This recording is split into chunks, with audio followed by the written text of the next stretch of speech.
Biasanya kita akan kaitkan Empayar Rom dengan bumi Itali kerana di situlah bermulanya Empayar Rom. Namun, tanah jajahan Empayar Rom sebenarnya sangat luas, daripada Britania di England sampai ke Mesir. Bahkan pengaruh Empayar Rom ini sampai ke tanah Arab, yang mana ada beberapa wilayah telah digabungkan Philadelphia ataupun sekarang digelar ataupun dikenali dengan Bandar Amman, Petra dan juga Kota Jarash. Saya sendiri pernah menjejaki Kota Jarash pada tahun 2013.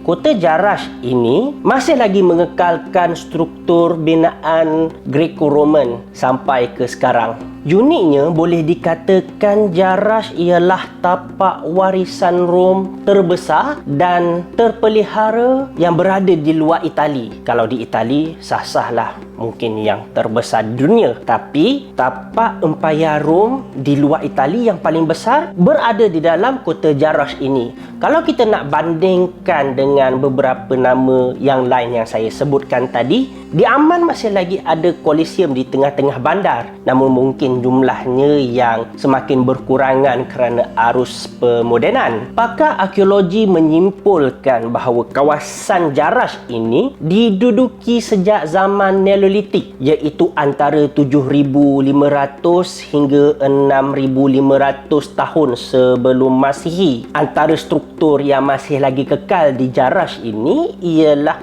dataran Oval Forum, pintu gerbang Arch of Hadrian, batu bersurat Empayar Rom, Mercado Maximus, Temple of Artemis dan juga Colosseum. Uniknya, Colosseum yang berada di dalam kota Jarash ini masih lagi berfungsi dengan baik. Maksudnya, kalau sesiapa yang bercakap ataupun menyanyi di atas pentas Colosseum yang duduk di bawah sekali dengan kadar suara sederhana, macamnya saya cakap dalam video klip ni lah, bunyi juru cakap ataupun penyanyi di atas pentas tu boleh didengari sampai ke tempat duduk paling atas dalam Colosseum tu. Sampai sekarang, teknologi zaman Empayar Rom itu masih lagi berfungsi di Colosseum dalam kota Jarash ini. Kalau anda bertuah, mungkin akan dapat melihat ataupun tonton persembahan demonstrasi peperangan zaman Empayar Rom ni. Saya sendiri sempat tonton persembahan tersebut. Kemudian